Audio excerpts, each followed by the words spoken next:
Gracias por estar con nosotros. En esta oportunidad estaremos tratando el tema métodos de enseñanza. En primer lugar, quiero decir que es un privilegio ser maestro. Es también una gran responsabilidad, porque Dios nos constituyó como maestros. Efesios capítulo 4, versos 11 y 12 dice, y Él mismo constituyó a unos apóstoles, a otros profetas, a otros evangelistas, a otros pastores y maestros, a fin de perfeccionar a los santos para la obra del ministerio, para la edificación del cuerpo de Cristo. Entonces, la siguiente pregunta sería, ¿qué cosa es la enseñanza? Voy a compartir con ustedes tres posibles significados. Uno de ellos es el impartir conocimientos que hemos adquirido previamente estudiando en algún instituto, leyendo algunos libros de información o a través del internet. Y en este caso, pues preparando la lección, usando la escritura, la Biblia o algún otro recurso que nos ayude para compartir estos conocimientos con nuestros alumnos. El otro significado es que la enseñanza es como alimentar a otra persona. Sabemos que en el mundo hay mucha desnutrición espiritual y nosotros, haciendo uso de la palabra de Dios, queremos darles el buen alimento. El otro significado es despertar la mente del alumno para recibir y retener una verdad. Una mente adormecida por causa del pecado no tiene conciencia ni conocimiento de su necesidad. Por lo tanto, es importante ayudarles a despertar esta mente y retener esta verdad en sus corazones. La siguiente pregunta sería, ¿por qué enseñas? ¿Por qué enseñamos? ¿Qué motivo nos impulsa a hacerlo? Tal vez sería porque no hay suficientes maestros o porque enseñamos porque amamos al Señor y queremos servirle. Bueno, quiero decirte que la motivación que tú tengas afecta la actitud hacia tu clase. En primer lugar, en tu preparación, porque si tu motivación es correcta, entonces te vas a preparar. Y cuando hablo de preparación, no estoy hablando del último día de la semana antes de dar tu lección, sino a lo largo de tu semana, orando, leyendo, instruyéndote y preparando el material para poder dar tu lección. La motivación también afecta tu presentación, es decir, a medida que tú te preparas, vas descubriendo nuevas herramientas, nuevas formas de compartir la escritura a través de la lección y esto te permite tener una buena preparación. Evidentemente, si tu preparación es buena porque tu motivación es correcta, entonces vas a tener el éxito esperado. La siguiente pregunta sería entonces, ¿qué cosa es lo que enseñamos? Bueno, tenemos la respuesta en Romanos capítulo 10, verso 17, que dice, la fe viene por el oír y el oír por la palabra de Dios. Por lo tanto, no solamente debemos leer las escrituras, también debemos prepararnos en doctrina, en historia, conocer algo de la geografía bíblica, de la arqueología bíblica, de las costumbres antiguas. Todo esto va a enriquecer nuestra lección al momento de darla. La siguiente pregunta sería, ¿a quién enseñamos? Bueno, según nuestro carácter y temperamento, algunos estaremos con una buena disposición enseñando a niños, otros quizás a adolescentes, otros quizás a jóvenes y por qué no también hay maestros para los adultos o aún la tercera edad. Por lo tanto, usted tiene que conocer bien a sus alumnos, estudiando sus características, sus necesidades, sus intereses en cada área de las distintas edades. Esto es muy importante porque nos va a permitir llegar con mayor facilidad a la edad correspondiente de personas a las cuales nosotros enseñamos. ¿Qué cosa es entonces un maestro? Bueno, sencillamente es un facilitador que crea un ambiente alegre, guiando al alumno a aprender, facilitando su aprendizaje. En otras palabras, nuestros alumnos podrían aprender a través de un libro, a través de internet o de las muchas maneras que existe. Pero si Dios usa o nos usa a nosotros, pues somos esos facilitadores para dar a conocer la palabra de Dios. Por lo tanto, el facilitador o el maestro debe proveer varias opciones distintas de aprendizaje, como por ejemplo el arte, el canto, las manualidades, la redacción, la composición, hacer esculturas, los deportes o la ciencia, entre otras cosas. Debe también el facilitador crear un ambiente donde el alumno pueda hacer preguntas con toda libertad. Debe desarrollar la colaboración y el apoyo entre los compañeros en las actividades que realicen. Siempre habrá alumnos que destaquen en uno u otra cosa. Por lo tanto, esos que terminan antes podrían ayudar a aquellos que son más lentos en el trabajo, en la asignación, en la tarea, en el trabajo manual asignado. ¿Cómo entonces vamos a enseñar? Quiero decir que hay un principio básico. La enseñanza es más fácilmente absorbida en la mente del alumno si él descubre las ideas por sí mismo. Cuán bueno es que nosotros los maestros solamente seamos guías, ayudando al niño a descubrir las ideas por sí mismo respecto a la enseñanza de la lección que estamos dando. Hay muchos métodos. Para seleccionar qué método es mejor, debemos tomar en cuenta los siguientes factores. En primer lugar, el contenido y propósito de la lección. En segundo lugar, el tiempo que usted dispone para dar su lección. Puede ser 1 hora o más y por lo tanto usted debe aprovechar bien el tiempo que tiene. También debe considerar las facilidades con las que usted cuenta. Estas facilidades podrían ser el lugar, los materiales, el mobiliario con el cual usted cuenta y los ayudantes que tiene para la lección.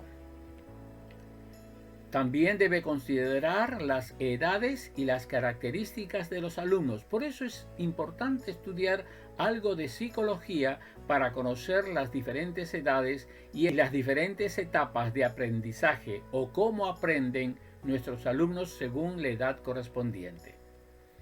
También debemos considerar la habilidad de los alumnos, su destreza, su nivel de estudios y sobre todo su edad. Usted debe variar el método. No todos los niños responden igual a cada método, por eso es importante la variedad de los métodos. Para saber cómo enseñar, debemos saber cómo aprende una persona. Adquirimos conocimiento a través de los 5 sentidos. Recordamos el 10% de lo que leemos. Recordamos el 20% de lo que oímos. Recordamos el 30% de lo que vemos. Recordamos el 50% de lo que vemos y oímos. Recordamos el 80% de lo que decimos. Y recordamos el 90% de lo que decimos y hacemos. Por eso es importante el trabajo manual o la tarea que asignamos respecto al tema a tratar. Las actividades del aprendizaje entonces son 5. Por lo tanto, el maestro debe apelar en su clase por lo menos a 3 o 4 sentidos. Alguien dijo, el peor método es aquel que se usa siempre sin variarlo. Muchas actividades se nos puede ocurrir, pero debemos fijarnos bien si es que sirven a nuestro propósito. Por eso es importante responder las siguientes preguntas para ver si puede usar tal actividad en una lección. La primera es, ¿enseñará o hará recordar o reforzará algún conocimiento bíblico? Si la respuesta es sí, entonces puede hacer esa actividad. La segunda sería, ¿ayuda a los alumnos a aplicar la verdad bíblica en sus propias vidas? Si la respuesta a esta pregunta es sí, entonces usted debiera usar esa actividad en su lección. Si la pregunta es, ¿ayuda a desarrollar la capacidad de usar la Biblia y otros elementos de información? Repito, si la respuesta es sí, entonces use ese recurso en su lección. Veamos ahora los métodos que se ven. Ya hemos dicho que todo alumno que suele ver la presentación de una lección lo podrá recordar en un 50%. Dentro de este grupo de métodos que se ven están los afiches. Por ejemplo, podemos hacer uso de ellos a través de los anuncios, un bosquejo de lección, la ilustración de un punto importante o usarlo como carteles decorativos. También tenemos cuadros y láminas. Los usos son distintos. Puede ser para ilustrar algunas historias que vamos a narrar, puede ser para poder escribir algunos textos o coros o dar alguna noticia o algún cuento o narración o simplemente como decoración de ambiente por el tema que se va a tratar. También tenemos los dioramas. Los usos son ilustrar historias por escenas, puede ser también como material a llevarse como trabajo manual o para visualizar un versículo y sirva como decoración en su casa, en su dormitorio o en algún otro lugar que el niño lo considere. Tenemos también los gráficos. En este caso, esto es mucho más adecuado para los niños que ya saben leer o inclusive los adolescentes. En este caso, ponemos el tema, el título de la lección. Por ejemplo, aparece allí la palabra la droga y podemos decir lo que produce esta droga haciendo un gráfico como por ejemplo mala salud, accidentes o la muerte. El uso de estos gráficos también nos sirven para las asistencias, el termómetro de metas, cuadros de honor, puntos importantes de la lección. Podemos también hacer uso de las lecciones objetivas. Y aquí tenemos las primeras que son el objeto natural es tal como se encuentra en la naturaleza. También los objetos alegóricos que son la representación con materiales. En este caso tenemos un corazón manchado que fácilmente puede ilustrar el pecado. Y así cualquier otro elemento u objeto alegórico que nos ayude a enseñar una verdad espiritual. También pueden ser los experimentos o trucos sencillos, y aquí tenemos muchos recursos y muy variados. Las sugerencias para su uso en cuanto a las lecciones objetivas. En primer lugar, no permita que los alumnos vean los objetos antes de la presentación, porque van a estar distraídos en el objeto y no van a poder escuchar la lección que ustedes quieren enseñar. Tampoco que sea demasiado complicado la presentación o se perderá el propósito de la lección. Al final, los alumnos, si usted lo considera, podrán tocar los objetos, evidentemente cuando sea práctico hacerlo. Evite los trucos demasiado complicados, porque lo único que va a lograr va a ser que el niño o el alumno se pregunte en cómo lo hizo más que en el énfasis de la lección. Las ventajas de hacer uso de las lecciones como objetos es que no requiere talento artístico, porque usted puede hacerlo practicando y practicando, además de ser económico. También usted lo puede usar con toda edad. Siempre ha sido fascinante, tanto para niños, jóvenes y adultos, usar las lecciones objetivas. También considere que existe una gran variedad para muchas lecciones y hoy en el internet usted puede buscar mucho material de información al respecto. Haga uso del principio usar lo conocido para enseñar lo desconocido, algo que nuestro Señor Jesús hacía cuando hablaba a través de las parábolas. También puede usar como recurso los mapas y aquí tenemos una gran variedad que podrían ser para usar geográficamente, dar evidencias de lo real de la historia bíblica. En este caso, los mapas son muy usados cuando los niños son mayores, hablando de 7 a 12 años, porque le permite al niño saber que lo que está aprendiendo es verdad, que fue situado en un lugar del mapa mundi, en un lugar de la historia. También usted puede hacer uso de las maquetas para ilustrar paisajes, escenas de la historia o repasar la lección. También puede hacer uso de algo muy sencillo como son los muñecos de alambre. donde con una mesa de arena usted puede escenificar historias bíblicas o historias contemporáneas para maquetas, o el niño puede irlas narrando a medida que va usando estos muñecos de alambre.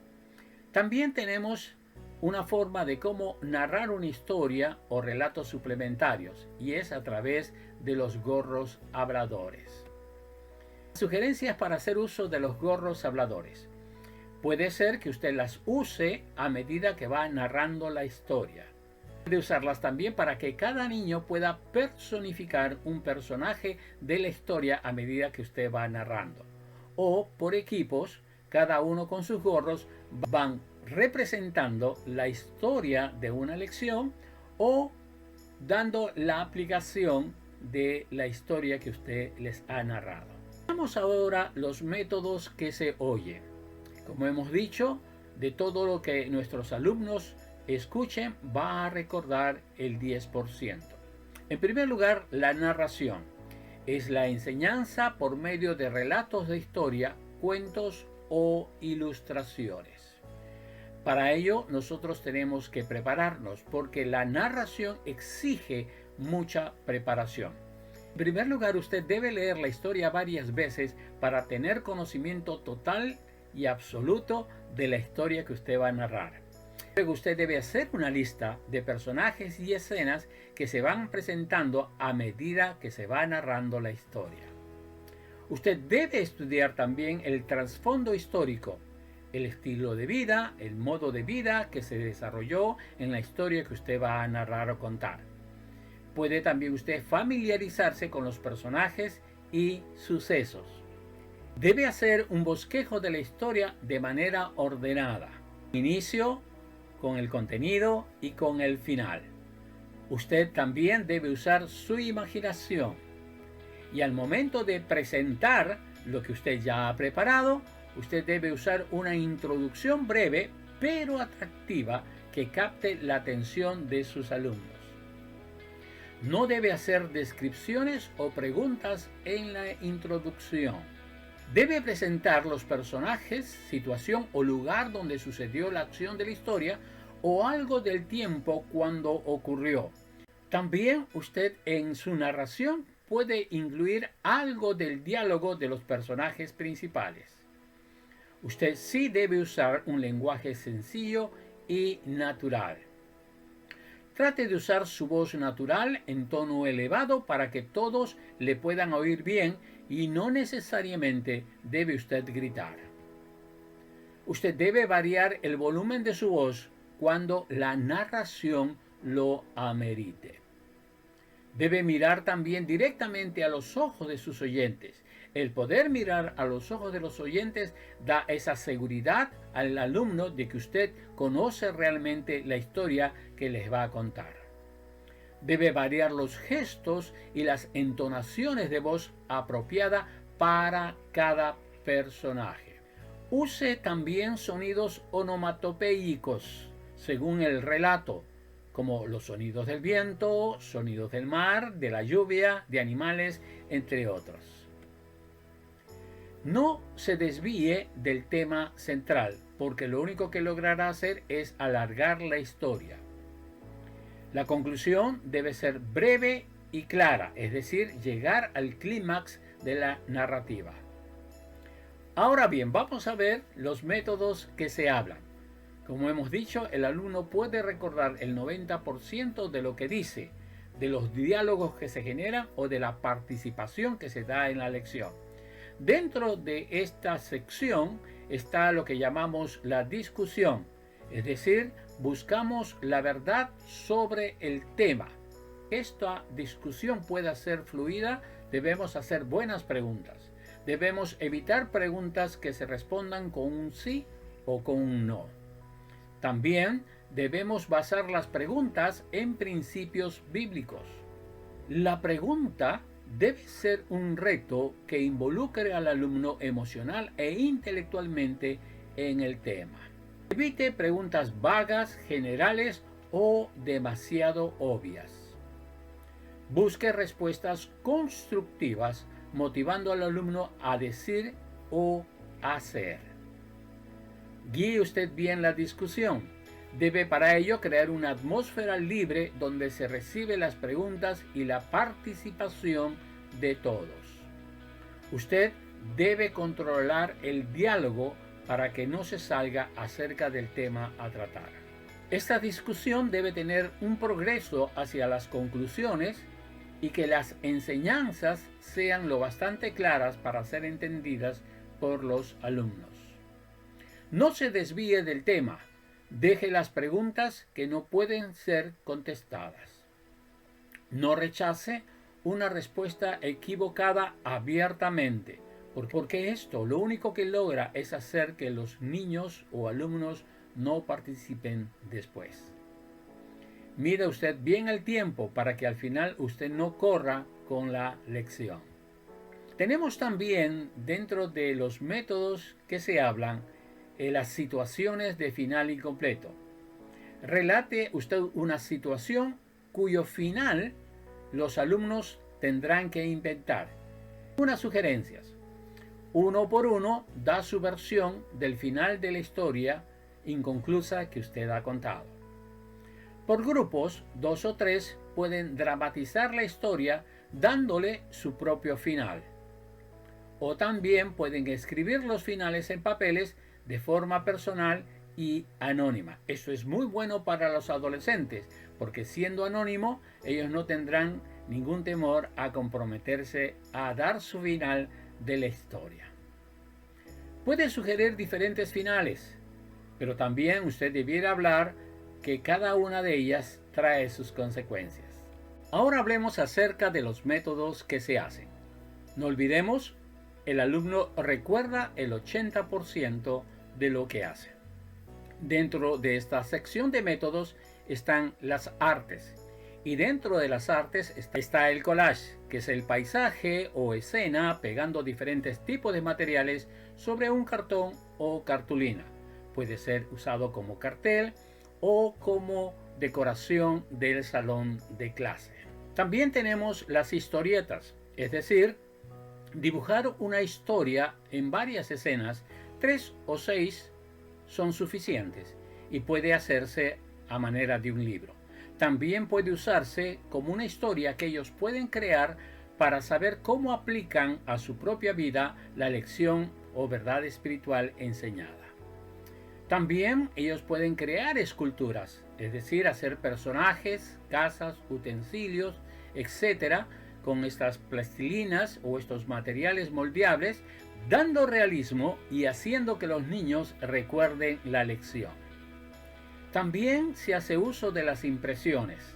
Podemos hacer uso de ellas con cualquier material, sellos de cartón, sellos de esponja, pueden usarse vegetales como la papa, el camote, hacer uso de las hojas de las plantas o algún tipo de soga o soguía, entre otras muchas cosas. También podemos hacer uso de los juegos bíblicos. A los niños les gusta jugar. Ellos aprenden a través de los juegos. Para ellos, el juego es lo que el trabajo para los adultos. ¿Cuál es el propósito de estos juegos o de estos concursos o de estas dinámicas? En primer lugar, es enseñar y reforzar las verdades bíblicas. También es aumentar la habilidad a relacionarse en grupos. Usted debe considerar lo siguiente al momento de seleccionar el juego. En primer lugar, el propósito del juego debe ser según la edad de sus alumnos. El objetivo del juego podría ser juegos acerca de la información que ellos necesitan adquirir, pueden ser juegos de repaso o juegos de aplicación, una vez más, para saber cuánto ellos han entendido de la verdad o lección enseñada. El proceso y las reglas deben ser muy sencillas y yo les recomiendo escribir estas reglas para que cuando dé las instrucciones usted no se vaya a equivocar, sobre todo si son muchos los grupos que están participando. Evite usted las competiciones demasiado fuertes o desiguales. Consiga diversos materiales. Usted puede hacerlo, sea creativo. Veamos algunas clases de juegos. Dentro de ellos tenemos los crucigramas, Los pupiletras, o también llamados sopa de letras. Los textos bíblicos, es decir, componer un texto armando un rompecabezas o descubrir un texto de la manera como se los estamos presentando en esta ilustración. También podemos tener proyectos, que son actividades para profundizar o expresar lo aprendido, ya sea dentro o fuera de la clase. Tipos de proyectos. Bueno, hay proyectos para ayudar a adquirir determinada información, para cambiar o desarrollar ciertos hábitos en la vida del niño, a expresar principios bíblicos al momento de servir a otros para satisfacer una necesidad. Clases de proyectos. Colecciones pueden ser hechas de tarjetas, llaveros y otros. Este tipo de colecciones gustan mucho a los muchachos mayores, los pubers o los adolescentes. También tenemos las exposiciones, que pueden ser culturales, científicas, artísticas o históricas. También podemos tener proyectos de evangelismo práctico, donde los niños, juntamente con un adulto, puedan visitar puerta por puerta o tener aire libres. La fotografía también es un proyecto hoy en día mucho más accesible, ya que contamos con el celular. También se pueden realizar obras prácticas en la iglesia, dándoles pequeñas responsabilidades.